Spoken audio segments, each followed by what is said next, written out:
रत्नाकर श्रावकाचार्य में चारित्र अधिकार पर अपनी चर्चा चल रही है। चारित्र अधिकार में अनुव्रत अधिकार है। सर्वप्रथम गृहस्थों को अनुव्रत ले लेना चाहिए। अनुव्रत में अणु शब्द जो है वह सूक्ष्मता का नहीं स्थूलता का प्रतीक है। जो स्थूल व्रत है उसको अनुव्रत कहते हैं। मोटा मोटा जो भी पाप है जीवन में उससे बचने का नाम अनुव्रत है। तो थोड़ा सा एक स्वच्छंद प्रवृत्ति जो होती है उससे बच करके सामान्य पापों से बचने का प्रथम कदम अगर उसको कहेंगे तो कोई अतिशयोक्ति नहीं है। तो ऐसा यह अनुव्रत है। 5 जो पाप होते हैं अंदर में जो राग द्वेष होते हैं और राग द्वेष के बहने के 5 पनाले हैं, नाली के समान, बड़े बड़े नाले के समान है। कौन? 5 पाप है। जब तक 5 पापों से वो राग द्वेष बहता रहता है तो पाप बहता ही रहता है। इसलिए वो 5 पापों से विरक्त होना जरूरी है, राग द्वेष से विरक्त होना जरूरी है। इसलिए 5 पापों के विरुद्ध जो 5 अनुव्रत है। हिंसा का 3 हिंसा को छोड़ करके संकल्प हिंसा से विरक्त होने का नाम अहिंसानुव्रत है। और बाकी 3 हिंसा में भी बिना अभिप्राय के, मतलब अभिप्राय में तो मारने का नहीं होना चाहिए किसी जीव को, बिना संकल्प की जो प्रवृत्ति होती है वह अहिंसानुव्रत है। उसके भी 5 अत्याचार बता दिए। तो जीव को मार तो नहीं रहा लेकिन छेदन, बंधन, पीड़न, अति बारारोपण, अन्नपान निरोधन, इस प्रकार 5 अत्याचार अगर कर रहा है तो भले वो जीव आज नहीं मरेगा लेकिन धीरे धीरे जा करके मर सकता है। तो इस प्रकार पीड़ा पहुंचाना भी हिंसा के ही अंतर्गत है। वो अतिचार रहित पालन करने की बात अनुव्रत को है। ऐसा नहीं है कि हम व्रत ले लें और व्रत लेकर के हम ऐसे कोई भूल करते जाए और हम ये चाहें कि व्रत का फल भी मिल जाए हमको, तो नहीं मिलेगा। प्रति समय व्रत पालने में सावधानी अपेक्षित है। फिर सत्यानुव्रत की बात आई तो सत्यानुव्रत में कहा कि साहब स्थूल झूठ को त्याग कर देना चाहिए। तो स्थूल झूठ क्या है साहब? उन्होंने कहा जिसके माध्यम से दंड मिले, राजा से, समाज से, परिवार से, पापा से, मम्मी से, सबसे जिसके माध्यम से दंड मिल सके ऐसे वचन को बोलना वो स्थूल झूठ कहलाता है। तो ऐसे स्थूल झूठ को त्याग कर देना चाहिए। और सत्य भी अगर हो तो अगर वो विपदा का कारण हो, जिसके माध्यम से अगर कलंक लगने वाला हो, जिसके माध्यम से माहौल बिगड़ने वाला हो, लड़ाई झगड़ा होने वाला हो, जिसके माध्यम से हिंसा होने वाली हो, ऐसा वचन भी नहीं बोलना चाहिए। वो सत्यानुव्रत में लिया। और सत्यानुव्रत के भी अतिचार उन्होंने बतला दिए। इस प्रकार गाली रूप वचन बोलना, मिथ्या उपदेश देना किसी को, है ना। तो इस प्रकार उसमें उन्हें अतिचार भी गिना दिए। और साथ ही साथ ये कहा, उसके बाद चोरी के बारे में कहा कि भाई किसी की रखी हुई वस्तु हो, गिरी हुई वस्तु हो, अच्छी तरह से भूली हुई वस्तु हो या नहीं दी हुई वस्तु हो, उस वस्तु को ना तो स्वयं उठाना, ना तो उठा करके किसी को दे देना। ये सब अनुव्रतों में चालू, ये बात चालू होगी। मतलब हिंसा ना तो खुद करना ना दूसरों से करवाना। कृतकार्यता अनुमोदना बात आई थी ना वहां पहले श्लोक में। तो कृतकार्यता अनुमोदना से ये सब में चालू, सब में रखना है। सत्यानुव्रत में भी कृतकार्यता अनुमोदना से, अचौर्यानुव्रत में भी कृतकार्यता अनुमोदना, वो बात सब में लागू होगी। 9 कोटि से मन वचन काय से कृतकार्यता अनुमोदना से किसी प्रकार से वो ना तो स्वयं करता है, ना तो किसी से करवाता है, ना तो करने वालों की अनुमोदना करता है मन वचन काय से। तो ऐसी जो वस्तु है ना तो खुद उठाता है, ना उठा के किसी को दे देता है, उसको चोरी से विरक्त कहते हैं और अचौर्यानुव्रत कहते हैं। फिर कहा साहब उसके भी अतिचार होते हैं क्या? हाँ होते। तो स्वयं तो चोरी नहीं करे, दूसरों को करने की प्रेरणा दे, या कोई चोरी करके माल लेकर आया हो उसको कम दाम में खरीद ले, या खरीद ले तो भी गलती है, उससे क्या चोरी को बढ़ावा मिलता है और विलोप है। उचित नीति न्याय छोड़ करके उल्टे सीधे रास्ते से पैसा कमाना और पैसा बचाने के उद्देश्य से टैक्स आदि नहीं भरना, ये सब विलोप में जाता है। और सदृश सन्मिश्र, ये सब मिलावट करके चीजें बेचना, ये सब तो आप सब तो अधिकतर व्यापारी लोग तो सब जानते हैं सदृश सन्मिश्र किन वस्तुओं में होता है, तो किस प्रकार का होता है ना। चलिए, और तराजू आदि में उसमें घोटाला करना, देने के अलग तराजू रखना, लेने के अलग तराजू रखना, बाट आदि के वजन कम रखना, ये सब चीजें करना, ये हीन आदि मानवमान नाम का अतिचार है। इस प्रकार ये 5 अतिचार उन्होंने चोरी के भी बताए। तो ये 3 अनुव्रत तो हम ले ही सकते हैं, अभी तक तो आपने समझ लिया। तत्वार्थ सूत्र में चोरी से बचे रहने के लिए 5 भावनाएं बताई है कि 5 भावनाओं भाव तो आप चोरी से बच करके रह सकते हो, है ना। ये वीडियो भैया ये ऑन रखना, सब लोग जितने भी जुड़ गए हैं वो संदेश एक मैसेज डाल देना ग्रुप में, और वीडियो ऑन रखेंगे तो ही उपस्थिति लगाना, नहीं तो नहीं लगाना। जी भाई साहब। हाँ, और मैंने कहा ऐसा कह करके सबको ये कह दो, वीडियो बहुत जरूरी है। कोई आएगा 2 मिनट चालू रखेगा, 2 मिनट बंद रखेगा, 2 मिनट चालू रखेगा, तो उसको रिमूव कर देना क्लास से। हमें 4 विद्यार्थी बैठ करके पढ़ाई करें शांति से, 4 बहुत है। बहुत दिनों से ऐसा भी देख रहे हैं, बच्चे वीडियो ऑफ करके रख के चले जाते हैं, क्लास खत्म भी हो गई उसके बाद भी 45 मिनट तक जुड़े हैं हाँ, बस क्लास। उनने ऑफ कर दिया तो उनको हटा दो, उनको छोड़ दो। हमें नहीं चाहिए, ऐसे विद्यार्थी नहीं चाहिए। 2 विद्यार्थी भी यहाँ रहेंगे। हम अब देखेंगे हफ्ते भर में हम उनकी जो उपस्थिति होगी तो उनके फिर उनको लिस्ट पकड़ा देंगे, भैया आप घर पे ही रहो, आपको लगता पढ़ाई में रुचि नहीं है, आप जब परीक्षा आपको जब होगी तो परीक्षा आके ससम्मान आप परीक्षा दे के चले जाना, बाकी घर पे ही रहना। और क्या, वैसे भी जब यहाँ खुलेगा तो हमें सोशल डिस्टेंस तो रखना ही पड़ेगा। तो उस हिसाब से हम जो एकदम ऐसे व्यवस्थित आ रहे हैं, जिनको पढ़ाई में रुचि है उनको ही बुलाने वाले। तो एक एक कमरे में दो दो तो 3 3 तो रख नहीं सकते हैं, ये भी समस्या है। अब तो ये बातें कह करके जिन्हें वास्तव में रुचि हो उनको ही इसमें रखो, नहीं तो बाकी को क्लियर कर दो, मतलब। 5 भावनाएं तत्व सूत्र में यह व्यक्त किया है उमा स्वामी आचार्य ने, जिससे चोरी से बचे रह सकते हैं। ये 5 भावनाएं हम बातें रहेंगे। तो शून्यागारवास क्या कहते हैं? पर्वत की गुफाओं और वृक्ष की कोठरों आदि प्राकृतिक शून्य स्थानों में निवास करना, ये पहली भावना है। विमोचितावास, राजा आदि के द्वारा छुड़ाए हुए उजड़े ग्रहों में निवास करना, राजा आदि द्वारा जिसके घर छुड़ा लिए गए हैं और उजड़ गए हैं, ऐसे घरों में निवास करना।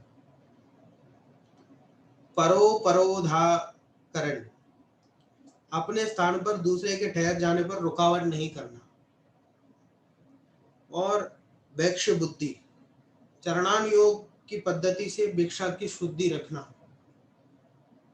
सधर्मा विसंवाद, साधर्मी जनों के साथ उपकरण आदि के प्रसंग को लेकर विसंवाद नहीं करना, बहस नहीं करना।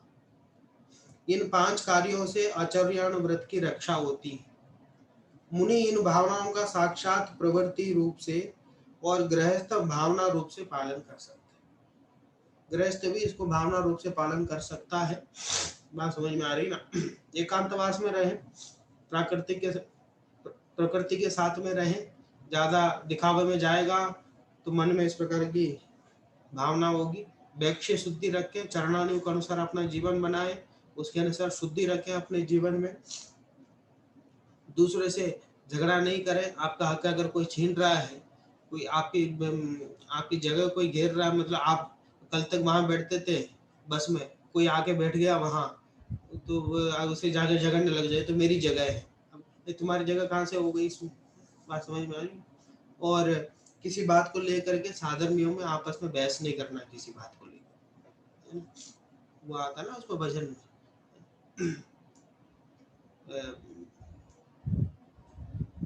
विधर्मियों से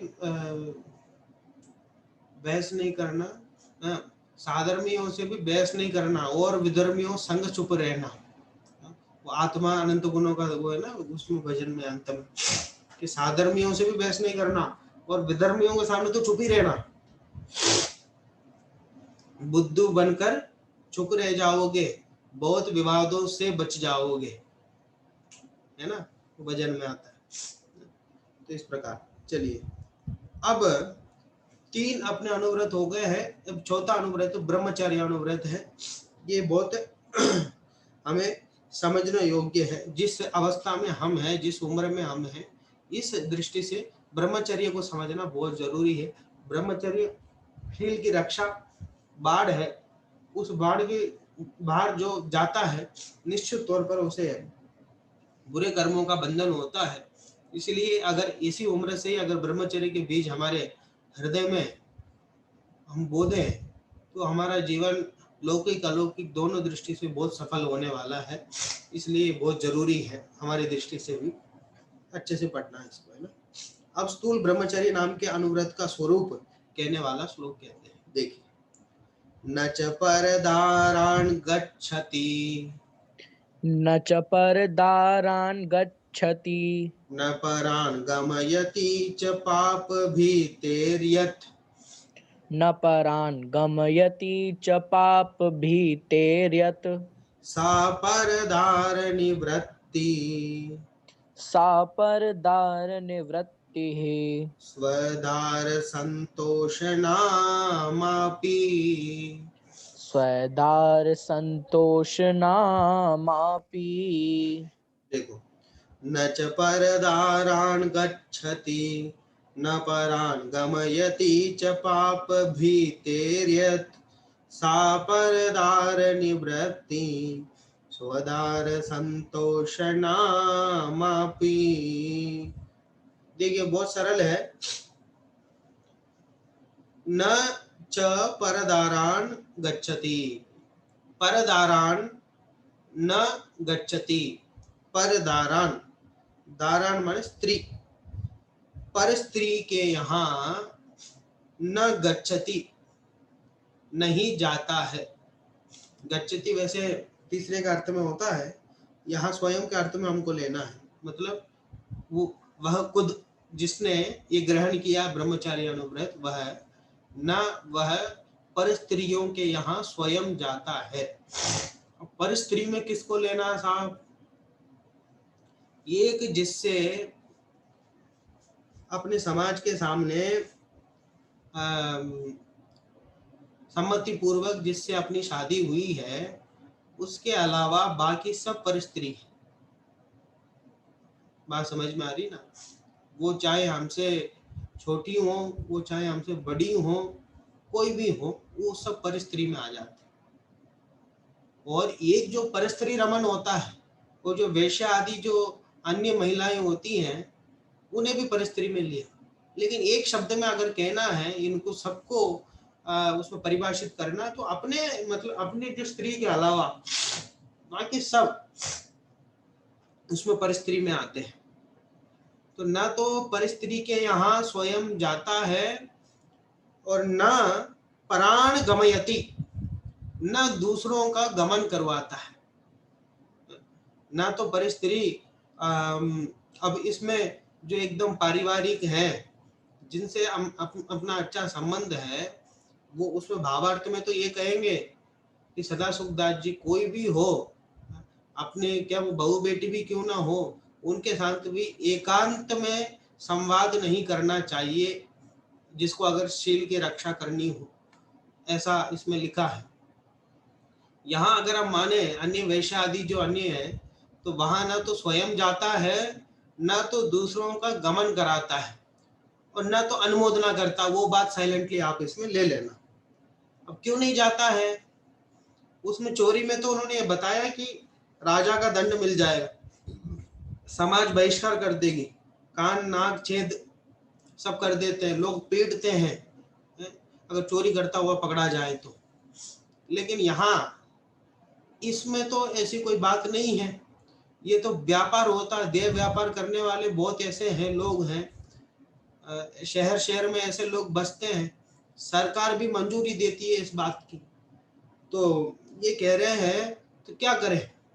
कह रहे पाप भीतेर यत, यत माने जो, पाप भीते, पाप के भीते माने भय से, पाप के भय से न स्वयं जाता है, न दूसरों को जाने देता है, जाने को कहता है, और न अनुमोदना करता मन से, क्योंकि पाप का डर है उसे, क्योंकि वो जानता है कितना बड़ा पाप का काम है। परिधारण पर स्त्री के यहाँ जाना और किसी को जाने के लिए कहना और जाने वालों की अनुमोदना करना बहुत ही बड़ा पाप का कार्य है। इसलिए यह जीव ना तो स्वयं जाता है ना तो किसी को जाने को कहता है। बात समझ में आ रही ना? ये पहली बात हो गई है ना। वो ना तो स्वयं जाता है ना दूसरों को जाने को लेके आता। क्यों? कारण क्या है? पाप भय, पाप का बंध जाने का बहुत भय रहता है उसमें। सा, नीचे देखो, नीचे की लाइन में, सा उसको परदार निवृत्ति, उसको परस्त्रियों से निवृत्ति कहते हैं, अर्थात ब्रह्मचर्यानुव्रत कहते हैं। और स्वदार संतोष नामापि, एक और नाम है साहब, समतपत्राचार्य कह रहे एक और नाम है इसका, क्या? स्वदार संतोष नामापि। कि साहब ये तो ब्रह्मचारी हो, अगर ब्रह्मचारी हो जाएंगे फिर ये तो काम भोग से, अगर जिसको बहुत ही ज्यादा अगर क्या कह, विषय सेवन अभी छूटा नहीं हो, ऐसा भी कोई व्यक्ति हो सकता है, ऐसा भी कोई जीव हो सकता है। वो क्या करे कि कहते हैं कि स्वधार संतोष नामापि, स्वधार में संतोष रहने से भी ब्रह्मचर्य का पालन हो सकता है। ब्रह्मचर्य के लिए पर स्त्रियों का त्याग करने की आवश्यकता है।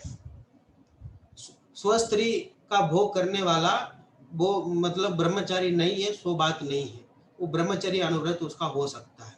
ये पंचम गुणस्थान में स्वस्थ्री का भी त्याग वहां जाकर के होगा। वो जो 11 प्रतिमाएं धारण करेगा, 11 प्रतिमा में जाकर के वहां ब्रह्मचर्य जो प्रतिमा है वहां, उस प्रतिमा के आगे जाकर के फिर भी घर में तो रह सकता है, घर में तो रह सकता है, फिर धीरे धीरे जब आगे जाता है तो वहां जाकर के वहां स्वस्थ्री का भी त्याग उसको हो जाता है अंतिम समय पे जाकर के।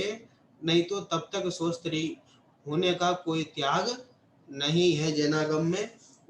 उसके होते हुए भी ब्रह्मचर्य का त्याग, ब्रह्मचर्य का पालन हो सकता है। तो इसलिए आचार्य देव ने इसके 3 नाम बता दिए, एक ब्रह्मचर्यानुव्रत और परदार निवृत्ति और स्वदार संतोष, क्या? स्वदार संतोषानुव्रत, ऐसा भी एक नाम इसका हम ले सकते हैं। ठीक है। अब उसमें भी उन्होंने पूज्यपाद स्वामी ने बहुत इस प्रकार के भेद किए हैं। स्वदार में भी बहुत एकदम विषय का लोलुपी होकर के, तीव्र लोलुपी होकर के सेवन नहीं करता। अष्टमी चतुर्दशी आदि है और अन्य जो पर्व के दिन आदि हैं, उन दिनों का ध्यान रखते हुए वो काम सेवन करता है और करते हुए बहुत अपने आप को दुखी महसूस करता है और अपने आप को धर्म में लगाए रखने का संकल्प करता है। इस प्रकार उस जीव की प्रवृत्ति होती है। चलिए, इस प्रकार ये हुआ। वो पाप के भय से ना पर स्त्रियों के यहाँ जाता है स्वयं, ना किसी को जाने देता है, ना जाने वालों की अनुमोदना करता है। उसका नाम परधार निवृत्ति, पर स्त्रियों से निवृत्ति और स्वदार संतोष नामा। ठीक है। इस नाम का उन्होंने विशेष उल्लेख इसलिए उसमें किया है। चलिए बोलिए, श्लोक बोलिए, कौन बोलेगा? हाँ, हैंड रेज करो। आर्जव। न च परदारान् गच्छति न परान् गमयति च पापभीतेर्यत् सा परदार निवृत्तिः स्वदार संतोष नामापि। चलिए पढ़िए अर्थ। हाँ, अर्थ पढ़ने के लिए दिव्यांश नहीं है, चेतन। हाँ,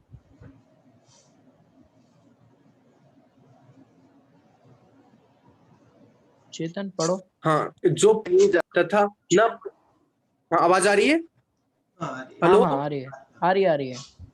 जो पाप के भय से पर स्त्री के यहाँ स्वयं नहीं जाता है तथा न पर स्त्री के यहाँ अन्य को गमन कराता है, वह स्वदार संतोष नाम का या पर स्त्री का त्याग नाम का अणुव्रत है।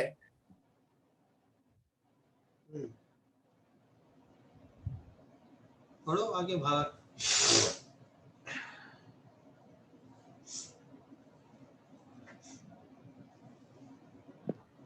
हाँ, भावार्थ पढ़ो चेतन। चेतन शायद लेफ्ट हो गया। हाँ, दिव्यांश है, दिव्यांश पढ़ रहा है। हाँ, दिव्यांश।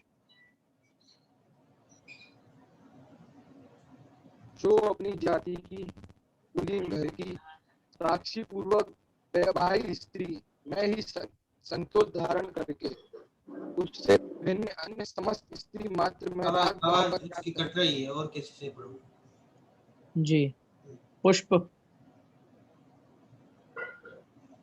पुष्प हाँ पढ़ो।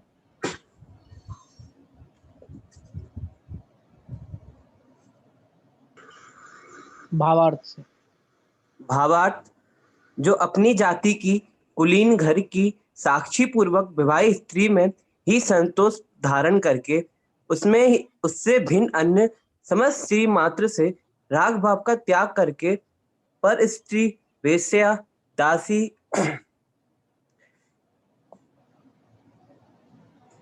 उल्टा, कुंवारी इत्यादि स्त्रियों में वीतरागता को प्राप्त होकर स्त्रियों के से राग भाव पूर्वक मिलना,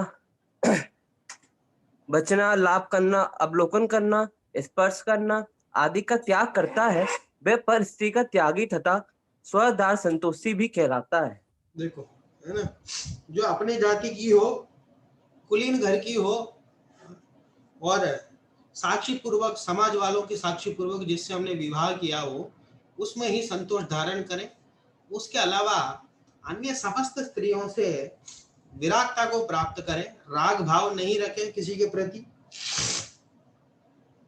पर स्त्री हो, चाहे वैश्या हो, कुलटा हो, कुलटा उसे कहते हैं जो उस स्त्री को कहते हैं जिसे बहुत पुरुषों से प्रेम हो, उसे कुलटा कहते हैं।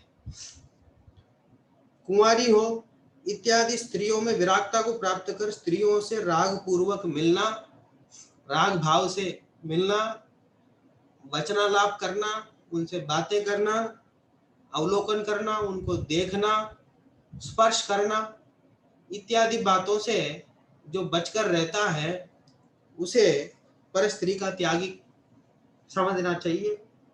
ये बहुत जरूरी है, ब्रह्मचर्य की बातें हैं।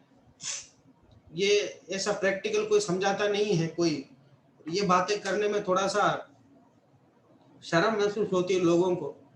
पर ये जो आप जिस क्षेत्र में आगे बढ़ रहे हैं, जिस तरह के संस्कार आप प्राप्त कर रहे हैं, उसके लिए जरूरी है ये ज्ञान आपको होना चाहिए। ये संकल्प भी मन में आपको जरूर होना चाहिए। जैनाचार्यों ने किस प्रकार की विधि बताई गई है, उनके माध्यम से क्या विधि बताई गई है, इसका भी हमें ज्ञान होना चाहिए और हमारे जीवन में लागू होना चाहिए। शील की रक्षा जो करता है, शील एक प्रकार का ढाल है, जिसके पास हो वो कर्मों का नाश करता है, मोक्ष मार्ग में अग्रसर होता है। और ये जो उम्र है, ये प्रभावित होने की उम्र है। इस समय ही अगर हम ये शील के संस्कार हम हमारे हृदय में, हमारे चित्त में हम डालेंगे तो बहुत हम सुखी रहेंगे और हमारा आगामी जो जीवन है वह धर्ममय होगा। इसलिए इन बातों को पढ़ करके आप अपने आप को स्थिर करें, इन बातों से समझे और दूसरों को भी इस बातों को समझाए, है ना। ये कोई ब्रह्मचर्य लेने का मतलब कोई एकदम धर्मात्मा हो जाना ऐसा नहीं है। किस अर्थ में कैसा क्या समझाया है उस बात को हमको समझना चाहिए। और देखो, स्वयं आचार्य देव हैं, 3 कषाय चौकड़ी का अभाव है ना, और उनको तो सूक्ष्म ब्रह्मचर्य है और श्रावकों को तो उन्होंने स्थूल ब्रह्मचर्य त्याग का उपदेश दिया है, उन्हें स्पष्ट वर्णन किया है। कितनी करुणा उनका हमारे प्रति उनकी है, इसलिए उस बात को वैसे ही समझ करके उतना ग्रहण करना भी जरूरी है ना। चलिए ठीक है, बात आपको समझ में आ गई इसमें, है ना। श्लोक और अर्थ में कोई प्रश्न है? चलिए, अब स्वदार संतोष अनुव्रत के 5 अतिचार कहते हैं कि साहब किसी ने अगर ये अनुव्रत ले तो लिया, ब्रह्मचर्य अनुव्रत ले तो लिया, ना तो परस्त्री के यहाँ काम सेवन के भाव से जाता है, ना किसी को देखता है, ना किसी से वचनालाप करता है, तो अब तो ब्रह्मचर्य अनुव्रत का पालन हो जाएगा? कह रहे नहीं साहब, कुछ गलतियां अगर ऐसे करेगा तो वह ब्रह्मचर्य अनुव्रत का पालन नहीं कर पाएगा। तो कैसी गलतियां साहब? तो ये इसमें गिना रहे हैं। देखो, अन्य विवाह करना, अन्य विवाह करना। नंग क्रीडा विटत्व विपुलत्रषः नंग क्रीडा विटत्व विपुलत्रषः। इत्वरिका गमनं च इत्वरिका गमनं च। स्मरस्य पञ्चव्यतिचारा स्मरस्य पंचव्यतिचाराः। देखो अन्य विवाह करना नंग क्रीडा विटत्व विपुलत्रषः इत्वरिका गमनं च स्मरस्य पंचव्यतिचारा। देखिए चा स्मरस्य नीचे की लाइन में दूसरा शब्द चा स्मरस्य, उच्चा तो अलग हो जाएगा, वो बचेगा क्या अस्मरस्य। अस्मरस्य स्मर माने होता है काम सेवन, काम भाव को स्मर बोलते हैं। कामदेव को भी स्मर शब्द से कहीं कहीं कहा गया है। तो अस्मर माने अकाम माने ब्रह्मचर्य। तो अस्मरस्य ब्रह्मचर्य के मतलब ब्रह्मचर्य अनुव्रत के पांच व्यतिचारा अतिचार है। व्यतिचार शब्द पहले भी आया ना कहीं,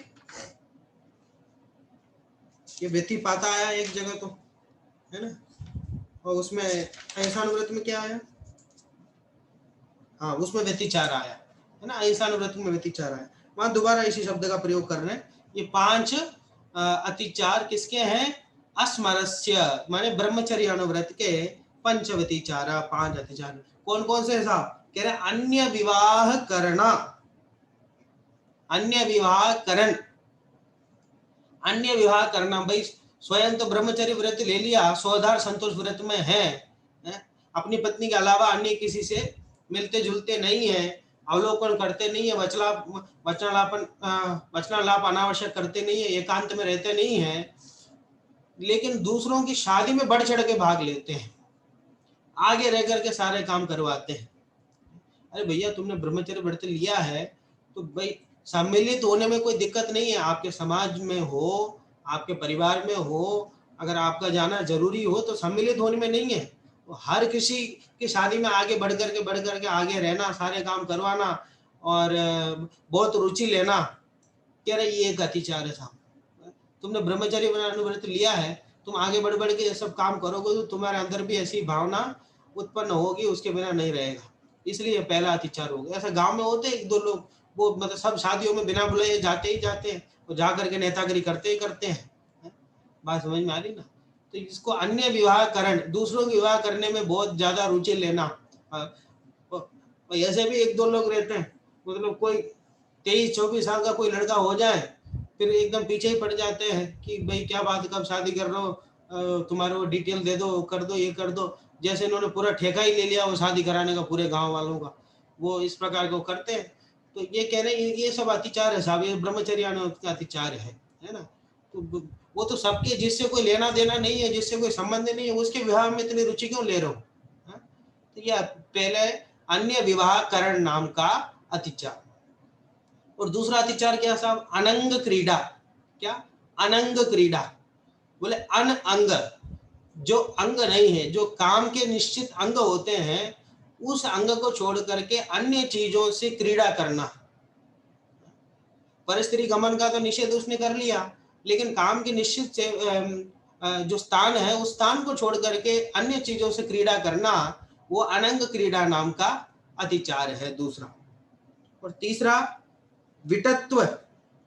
विटत्व माने भंडिमा रूप, जो पुरुष आदि होते हैं, जो छल करते हैं, जो पुरुष होकर के स्त्री जैसे आवाज निकालते हैं, स्त्री जैसे स्वांग रचाते हैं, स्त्री जैसे एक्शन करते हैं, तो ऐसे जो पुरुष होते हैं उनको देख करके मन वचन काई से कुशील की प्रवृत्ति करने की कोशिश करना।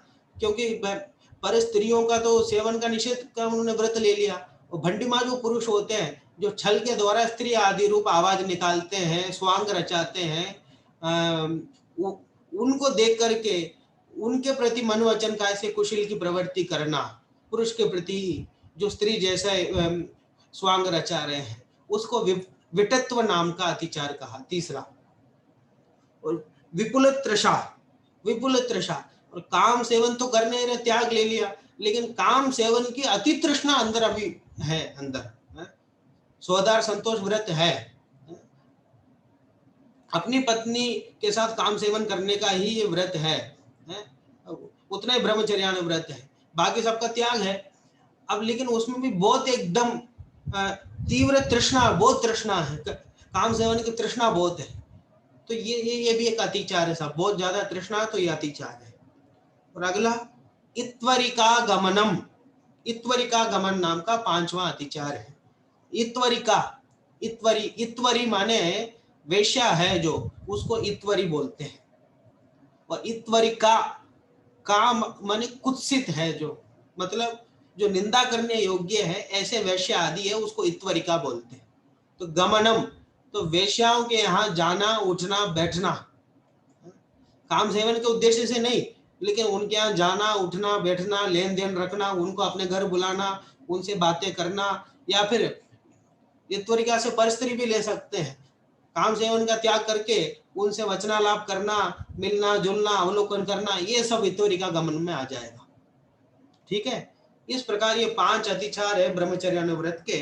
अन्य विवाहकरण, अनंग क्रीड़ा, विटत्व, विपुल तृषः, इत्वरिका गमनम च अस्मरस्य पंचव्यतिचाराः। ठीक है, चलो बोलो श्लोक। हाँ, सम्मेद पाटिल पिछली बार हाथ उठाया था।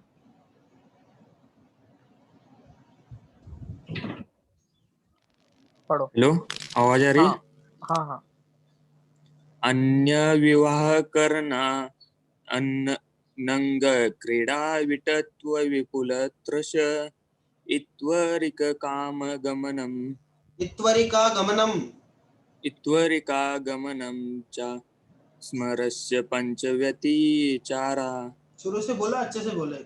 अन्य विवाह करण, नंग क्रीड़ा, विटत्व, विपुल तृषः, इत्वरिका गमनम च स्मरस्य पंचव्यतिचारा। बोलो। अन्य विवाह करना, नंग क्रीड़ा, विटत्व, विपुल तृष, इत्वरिका गमनम चास्मरस्य पंचव्यतिचारा। ठीक है, क्रीड़ा नहीं है, क्रीड़ा है, उसमें बड़ी ई की मात्रा है ना, वो तब बोलोगे तो बराबर, तो एक मात्रा इधर उधर हो गई तो फिर बोलने में दिक्कत हो जाएगी, है ना। और आचार्य देव ने लिखा है, तो बोलने में कोई ऐसे अपन को अपनी तरफ से परहेज नहीं करना चाहिए, है ना। चलिए, और तत्व सूत्र में भी ऐसे ही 5 अतिचार उन्होंने ब्रह्मचर्यानुव्रत के गिनाए, लेकिन उन्होंने विटत्व कम कर दिया, विटत्व को नहीं लिखा उन्होंने, इसी को ही उन्होंने परगृहीता इत्वरिका गमन और अपरगृहीता इत्वरिका गमन, मतलब जो अपने आसपास की स्त्री है उनका एक अलग भेद बना दिया, और जो दूर की स्त्री है उनका एक अलग भेद बना दिया उमा स्वामी आचार्य ने, बाकी सब बराबर ही उन्होंने रखा है। और इसमें तत्व सूत्र में हाँ 5 भावनाएं बताई गई हैं ब्रह्मचर्य की रक्षा के लिए। देखो, स्त्रियों में राग बढ़ाने वाली कथाओं के सुनने का त्याग, ठीक है, ये पहली भावना। और उनके मनोहर अंगों के देखने का त्याग, ये दूसरी भावना। पहले भोगे हुए भोगों के स्मरण का त्याग करना, ये तीसरी भावना। गरिष्ठ एवं कामोत्तेजक पदार्थों का सेवन का त्याग, गरिष्ठ भोजन करने से भी इस प्रकार की भावना हो सकती है, इसलिए उसका भी त्याग करना। और अपने शरीर की सजावट का त्याग करना, अपने शरीर की सजावट का त्याग करना, ये भी ब्रह्मचर्य के खिलाफ है। अपने शरीर की भी अगर कोई सजावट करता है तो उसके परिणाम इस प्रकार होते। अपने शरीर को क्यों कौन सजाता है? खुद अपने आंखों से अपने शरीर तो अपन देख नहीं पाते, तो फिर क्यों सजाता है व्यक्ति? स्वयं को सजाने का तात्पर्य क्या रहा? वो दूसरों को दिखाने के लिए ही है ना। तो इसलिए इन बातों के माध्यम से हम अपने ब्रह्मचर्य की रक्षा कर सकते हैं। और सबसे बड़ा तो हमारे पास ग्रंथ है, स्वाध्याय करें, हम अपने मन को स्थिर करें, दर्शन आदि करें, भगवान के समक्ष बैठ करके हम समय निकालें, वहां उनकी स्तुति करें, उनकी वंदना करें, स्वाध्याय करें, और जो शीलवतियों की कहानियों से भरा पड़ा है वर्तमान योग और शीलवानों की कहानियों से भरा पड़ा है वर्तमान योग, सेठ सुदर्शन आदि कितनी कहानियां हैं, उनको बड़े उनमें से प्रेरणा लेवे तो हमारा जीवन भी उज्जवल हो सकता है। जिसने शील की रक्षा करी उसका जीवन लौकिक रूप से भी और अलौकिक रूप से भी, दोनों से भी उज्जवल होता है ना। चलिए पढ़ो, अर्थ पढ़ो। अर्थ अस्मर अर्थात स्थूल ब्रह्मचार्य व्रत के 5 अतिचार हैं। वे त्यागने योग्य हैं। अपने पुत्र पुत्री के सिवाय दूसरों के पुत्र पुत्रियों के विवाह को रागी होकर कराना अन्य विवाहकरण नाम का अतिचार है। काम के निश्चित अंग छोड़कर अन्य अंगों से क्रीड़ा करना वह अनंग क्रीड़ा नाम का अतिचार है। मंडिमा रूप पुरुष को स्त्री का रूप स्वांग आदि बनाकर मन वचन काय से उसील की प्रवृत्ति करना तथा दूसरों से कराना वह विटत्व नाम का अतिचार है। काम सेवन की अति तृष्णा, तीव्रता, लालसा रखना वह विपुल तृषा नाम का अतिचार है। पति रहित वेश्या आदि तथा अन्य व्यभिचारिणी स्त्रियों को इत्वरिका कहते हैं।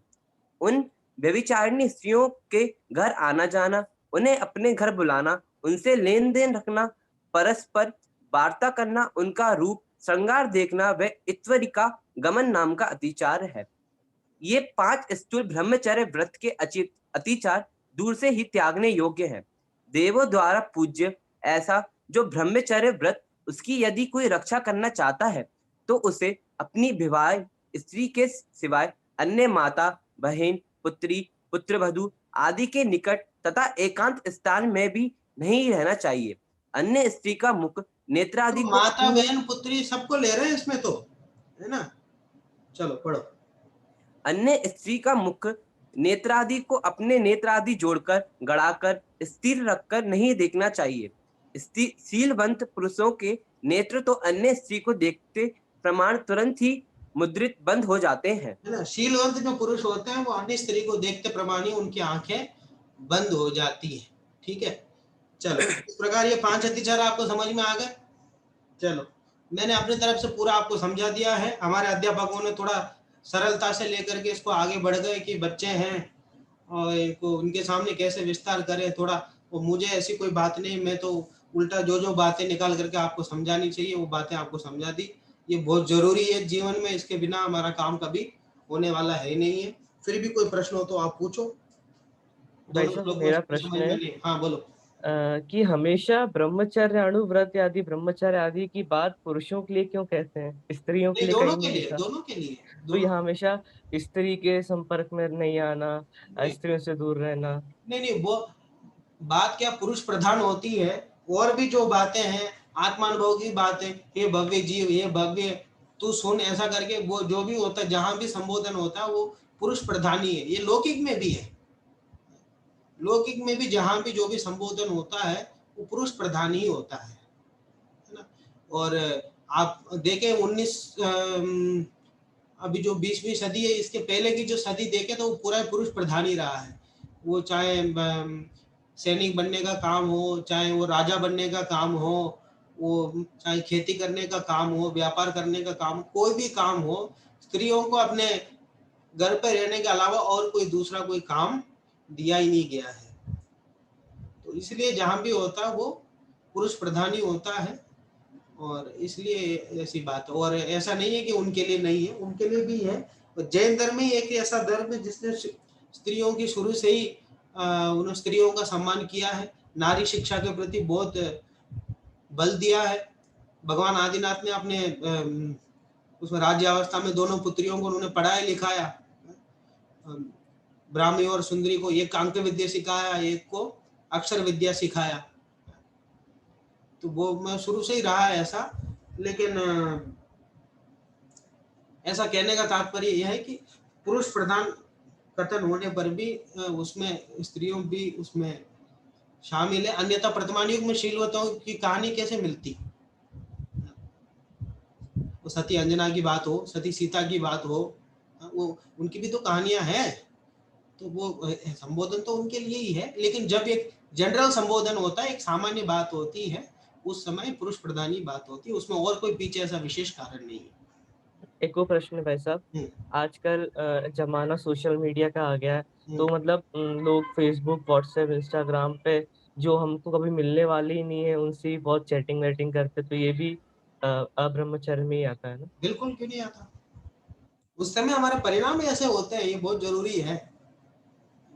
इसलिए मैं आपको इस बात पर इतने गहराई से क्यों ले जाना चाहता हूँ, मैं जानता हूँ आपको इस समय आप कैसे हैं, क्या है, ये उम्र आपकी कैसी है, इसलिए मैं आपको ये इस बात पर आपको विस्तार से बता रहा हूँ।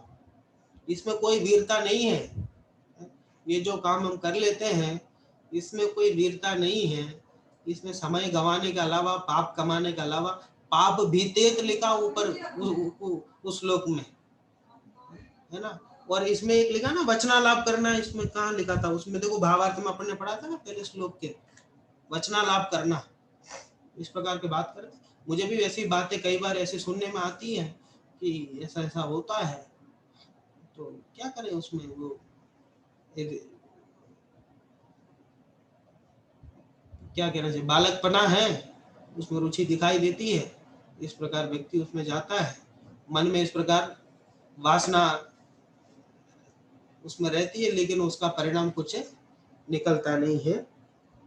और ये तो मैं तो कहता हूँ, पहले के जमाने में बच्चों को 2-3 साल की उम्र में ले जाके गुरुकुल आदि में छोड़ देते थे, फिर वो 20-22 साल 25 साल के जब हो जावे तब वो घर पर आता था, फिर उसके बाद उसकी सीधी शादी करा देते थे, ऐसी परिस्थिति होती थी। वर्तमान में अपने आप को वातावरण से बचा के रखना बहुत ही बड़ी बात है, और जब तक जिनवानी का अच्छा अध्ययन नहीं हो, जिनवानी के संस्कार अपने अंदर ना हो, आजकल बच्चे मतलब 1-1.5 साल के बच्चे मोबाइल चलाने लगते हैं, क्या करो, उनको मोबाइल नहीं दो तो जब तक खाना नहीं खाते हैं, ऐसी परिस्थिति हो गई है। तो ऐसी परिस्थिति में हमें अपने आप को इन सब चीज़ों से बचा कर रखना, गलत क्या है सही क्या है ये तो करते समय अपन को ही पता चल जाता है, हमारे परिणामों से ही हमको पता चल जाता है गलत क्या सही क्या है, तो उनसे हमको बचा कर रखना। और ये सोशल मीडिया के माध्यम से जो जिस प्रकार के ये सब रिश्ते बनते हैं, बिल्कुल ये सब गलत है, इसी प्रकार की कोई उसमें हमारी भावना खराब होती है, और कोई एकदम कोई विशुद्ध बातें तो कोई करता नहीं होगा उसमें, बात समझ में आ रही। माध्यम कोई भी हो, आपका अभिप्राय उसमें क्या है, फेसबुक तो हम भी चलाते हैं, व्हाट्सएप तो हम भी चलाते हैं, मैं भी चलाता हूँ, उसके उपयोग जैसे लेता हूँ वो भी लेता हूँ, लेकिन उस माध्यम से आपका अभिप्राय क्या है, आप उसका उपयोग कैसे कर रहे हैं। चक्कू तो एक ही है, उस चक्कू को लेकर के कोई सब्जी बनाता है तो कोई किसी का गर्दन काट देता है। सवाल चक्कू के होने का नहीं है, सवाल चक्कू के प्रयोग का है। तो ये बहुत जरूरी है, अगर अनजाने में कुछ होता हो तो हमको उससे बच करके शास्त्रों के माध्यम से समझ करके शील की रक्षा जरूर कर लेनी चाहिए। अच्छा प्रश्न किए भाई साहब, एक प्रश्न है कि 4 पुरुषार्थ होते हैं, धर्म, अर्थ, काम, मोक्ष, तो उसमें क्यों किया इस काम को, काम के बाद फिर मोक्ष? काम में अकेला वो नहीं लेना, काम सेवन को ही नहीं लेना है, काम में सभी इंद्रियों के जो भोग है वो सब आ जाएंगे, है ना। काम में जो भी इंद्रिय के भोग हैं वो सब आ जाते हैं, 5 इंद्रियों के भोग आ जाते हैं। तो उसमें ये भी आएगा ना?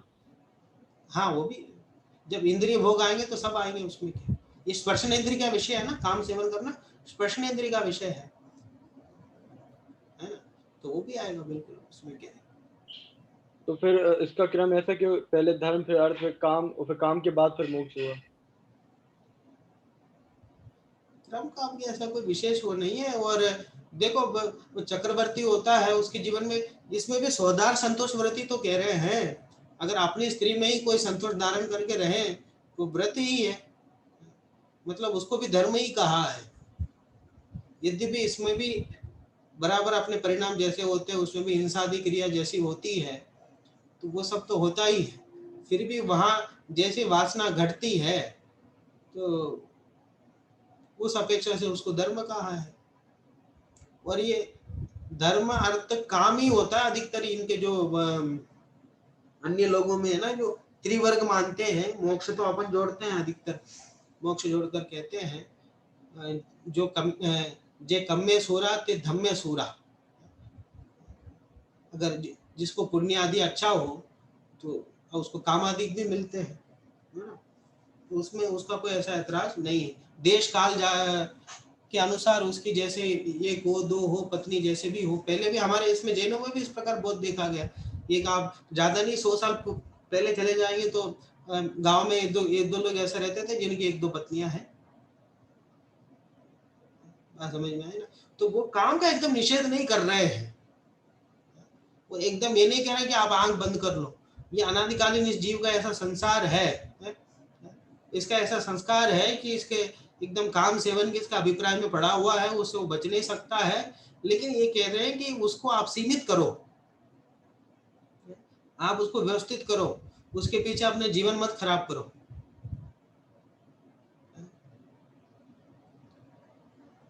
बात समझ में आ रही है? उसको भी एक पुरुषार्थ में ही रखा है, उसको कोई ऐसी कोई बड़ी बात नहीं।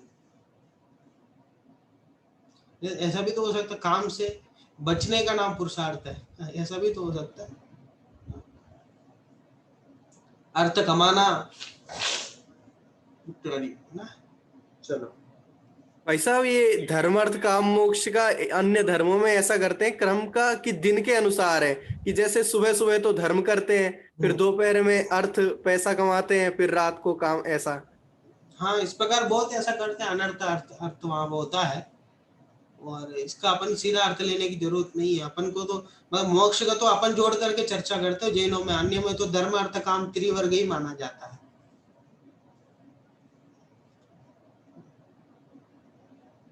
भाई साहब, मेरा एक प्रश्न है कि हमारी जो उम्र है उसमें काम सेवन आदि के जो परिणाम होते हैं, हम उससे कैसे बच सकते हैं? उससे तो देखो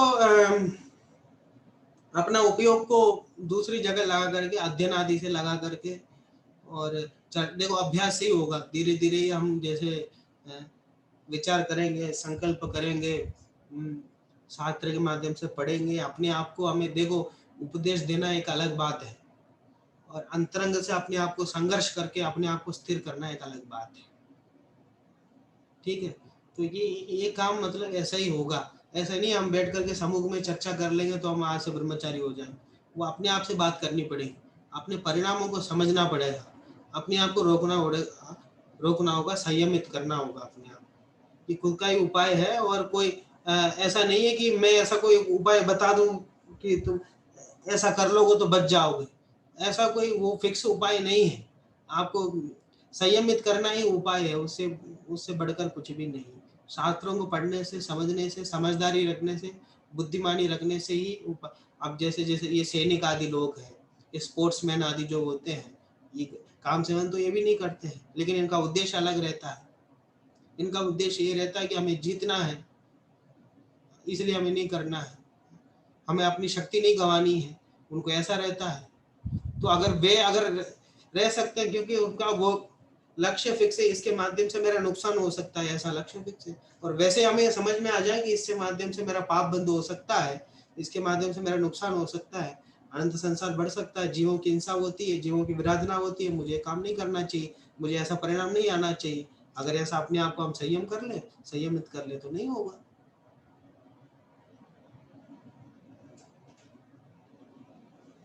मजबूती से अगर अपने आप को हम फिर कर लेंगे तो हो जाएगा, उसमें क्या है। आखिर जो भी है, सेठ सुदर्शन आदि है, सब हमारे जैसे ही, तो हम में से तो कोई एक बनकर गए हैं। भगवान भी तो हम में से कोई एक बनकर ही गए हैं। तीर्थंकर आदि 3 तीर्थंकर तो कामदेव थे, चक्रवर्ती भी थे, 96,000 पत्नियां उनके पास थी। किस बात की कमी है?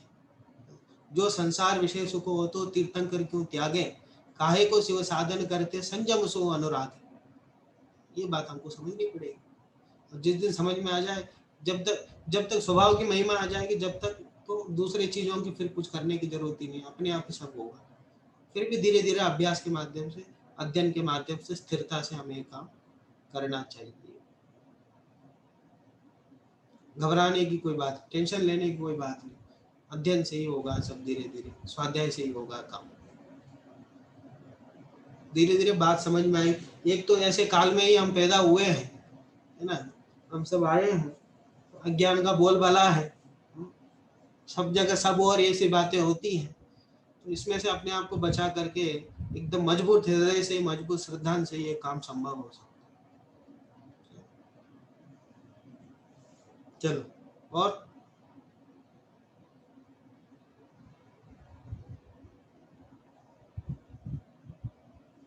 अभिप्राय में कुछ गलत नहीं होना चाहिए, सबसे ज्यादा जरूरी ये है। ठीक है, अपना अभिप्राय अगर सही होगा तो सब कुछ सही अपने आप हो जाएगा, कोई चिंता करने की बात नहीं, है ना। चलो, गांधी जी ने बहुत संघर्ष किया था, सत्य की खोज पढ़ना, सत्य की खोज नहीं, सत्य का प्रयोग, आत्मकथा पढ़ना, उन्होंने बहुत लिखा है इन सब बारे में, बहुत अच्छा लिखा है। मुझे किसी की आत्मकथा पढ़ना बहुत अच्छा लगता है, वर्णी जी की हो, गांधी जी की हो, ये सब पढ़ी मैंने। पढ़ो, सब पढ़ो, जीवन है अपना, बहुत बड़ा है ये, है ना, बहुत इसमें संघर्ष करना पड़ेगा, है ना। केवल बातों से कुछ भी नहीं होगा, परिणामों में जब तक सुधार नहीं आएगा, अभिप्राय में जब तक सुधार नहीं आएगा, है ना। अच्छा दिखना और अच्छा होना, दोनों में जमीन आसमान का अंतर है। क्या कहा कि अच्छा दिखना और अच्छा होना, दोनों में जमीन आसमान का अंतर है। इसलिए कोई अच्छा प्रश्न आप सब खुल के कर रहे हैं, बहुत अच्छा है। ऐसी बातें आप खुल के भी कर लेंगे, ऐसे चर्चा से भी बहुत कुछ इससे क्लियर हो जाता है ना। इससे भी कई बातें स्पष्ट हो जाती, इससे भी हमको प्रेरणा मिलती है। मैंने इसी उद्देश्य से आपको मैंने विस्तार करने का सोचा, अन्यथा सब ऐसे ही करते हैं, ऐसा प्रकरण आता है तो आगे बढ़ जाते हैं। वो इसमें जो मूल बात प्रेरणा देनी चाहिए, बच्चे भी शर्म करते हैं, पूछते नहीं है, उनको लगता है कुछ गलत है, फिर कैसे समझेंगे हम, ऐसा करेंगे, हमारे बारे में क्या सोचेंगे लोग, ऐसा अध्यापक क्या सोचेंगे, ऐसा समझ लेते हैं। ऐसा कुछ नहीं है। अगर परेशानी है, दूर करना चाहते हैं तो हमको कहीं ना कहीं व्यक्त करना पड़ेगा। भले भगवान के सामने जाकर के, प्रतिमा के सामने हाथ जोड़ करके अपनी गलती बता देना, उनके सामने अपनी बात रख देना। तुम्हें ऐसा लगता है कि किसी के सामने रख नहीं सकता, मेरी हिम्मत नहीं होती, तो भगवान के सामने जाकर, प्रतिमा के सामने जाकर के अपने हाथ जोड़ करके वहां तुम अपनी सारी बात व्यक्त कर लेना। लेकिन कोई ऐसी एक जगह चाहिए कि जहां तुम अपनी गलतियों को व्यक्त कर सको, अपनी बात रख सको। बात अंदर ही अंदर रखे रहोगे तो और सड़ते जाओगे। तो ऐसा कोई पात्र सुनना ही पड़ेगा, और वितरागी भगवान ऐसे पात्र हों, सर्व के भगवान ऐसे पात्र हों, उससे बड़ा सौभाग्य क्या हो सकता है। कि नहीं साहब, आप ऐसा अपने मन की बात मत करो। आप अपने मन से कुछ भी मत बोलो, शास्त्र प्रमाण दो, हम शास्त्री, शास्त्र प्रमाण दो। निकालो पेज नंबर,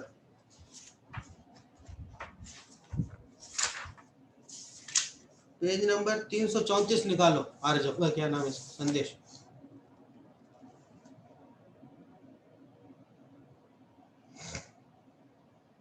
इसी ग्रंथ में एक बढ़िया प्रकरण पढ़ाता हूं आपको।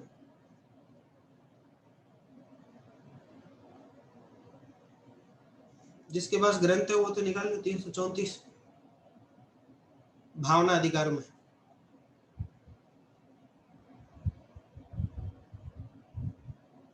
क्या उपलब्ध है कि नहीं ये संदेश? मैं स्क्रीन शेयर करता हूँ भाई साहब।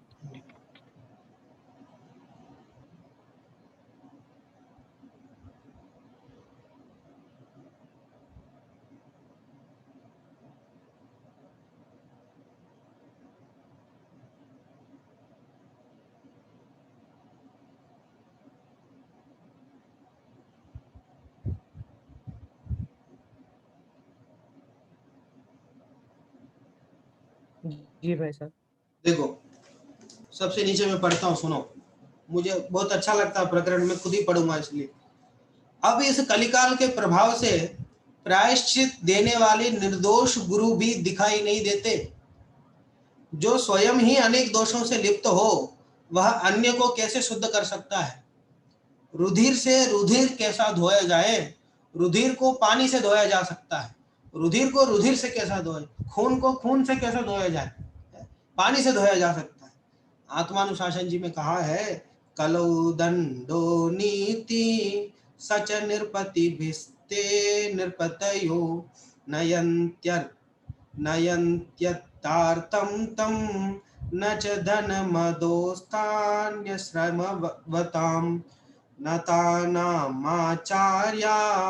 नहि नतिरता साधु चरिता तपस्तेषु श्रीमन् मनय इव जाता प्रविरला। क्या कहते हैं? किसी शिष्य ने गुणभद्र स्वामी से पूछा कि हे स्वामी, इस कलिकाल में तपस्वी मुनियों में भी सच्चे आचरण के धारण करने वाले अत्यंत विरले रह गए हैं। ये गुणभद्र स्वामी से पूछ रहा है उनका शिष्य, कौन से जमाने में? 800-900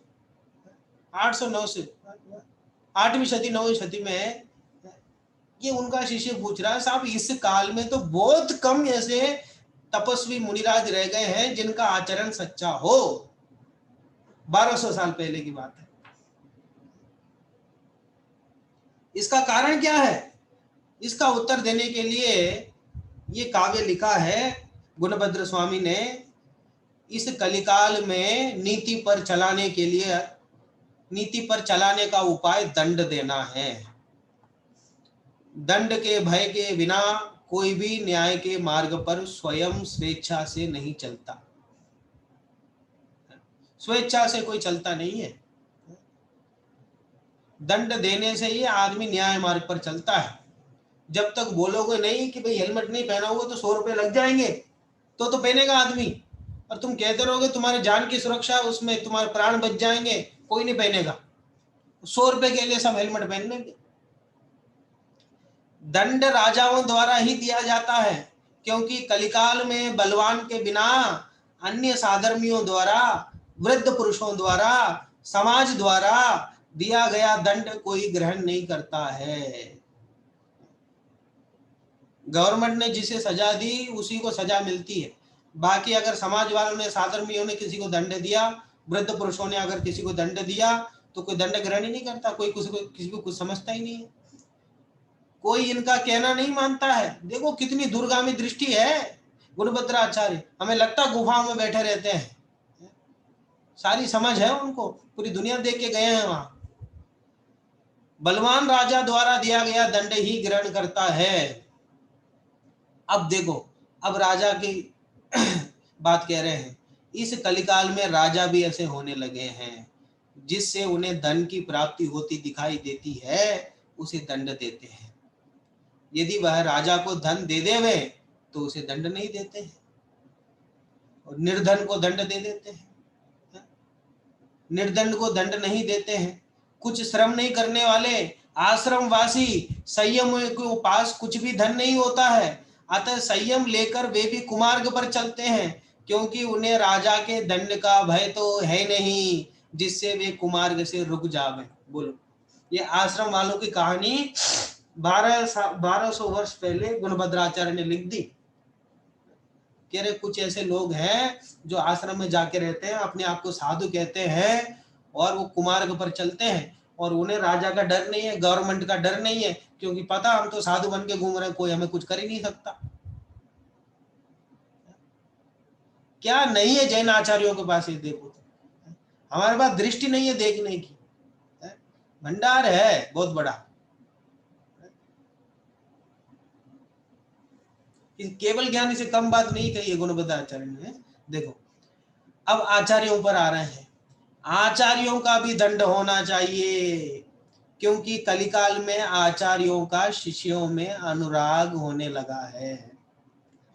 जो आपको नमस्कार कर लेता है उसे दंड नहीं देते हैं।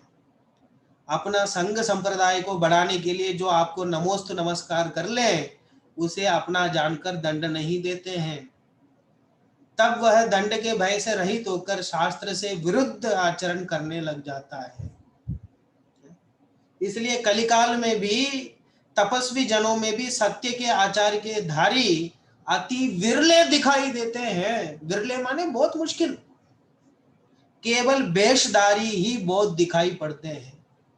बोलो, कौन कौन कह रहा है? गुणभद्र आचार्य कह रहे हैं, स्वयं मुनि है।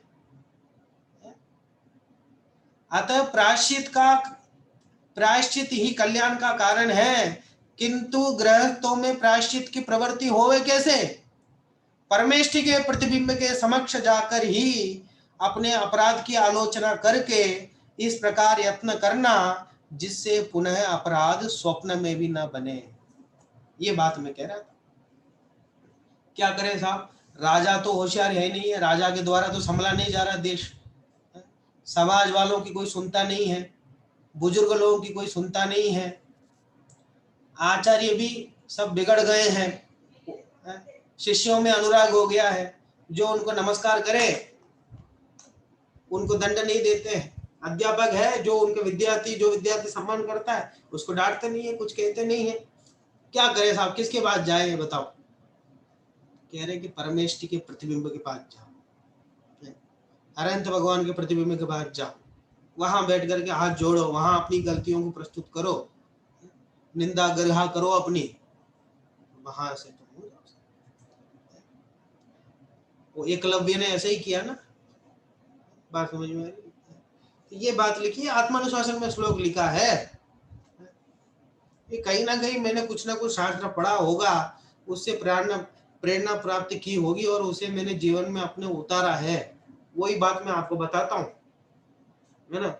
ऐसा नहीं कि कहाँ से मैंने कहीं से कोई बात सुन ली, उसने कहीं उदाहरण दिया, उसको तोड़ मरोड़ के मैंने यहाँ दे दिया, कहीं से कोई बात। ये जरूर है कि कहीं से कोई बात पढ़ता हूँ, प्रभावित होता हूँ तो कह देता हूँ, लेकिन पहले मैं जीवन में उतारता हूँ, उस बात जीवन में उतारने की कोशिश करता हूँ, समझता हूँ, उसमें संघर्ष करता हूँ, फिर आप तक उस बात को पहुंचाने की कोशिश करता हूँ, इसलिए उसमें ज्यादा वजन रहता है ना।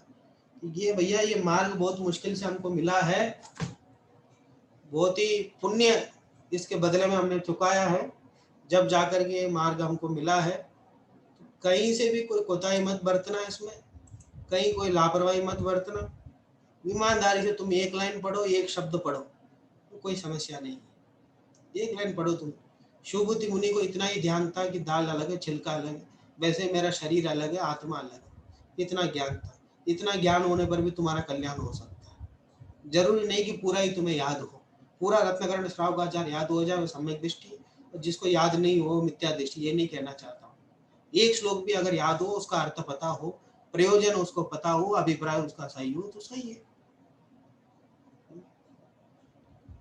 इसलिए भैया बहुत अपने भावनाओं में बहुत हमको समझने की जरूरी है। सीखना हमारा उद्देश्य होना चाहिए, जीवन में उतरना उद्देश्य होना चाहिए। बाकी आपकी परीक्षाएं होती रहेंगी, बाकी कंठपाठ होता रहेगा, प्रोजेक्ट बनता रहेगा, जो होना होता रहेगा। लेकिन अगर आपने उसमें से सीख आपने ले लिया, अपने जीवन में उतार लिया, वो मेरे लिए सबसे बड़ी उपलब्धि है। चलिए, समय हो गया, आप सब जाके प्रोजेक्ट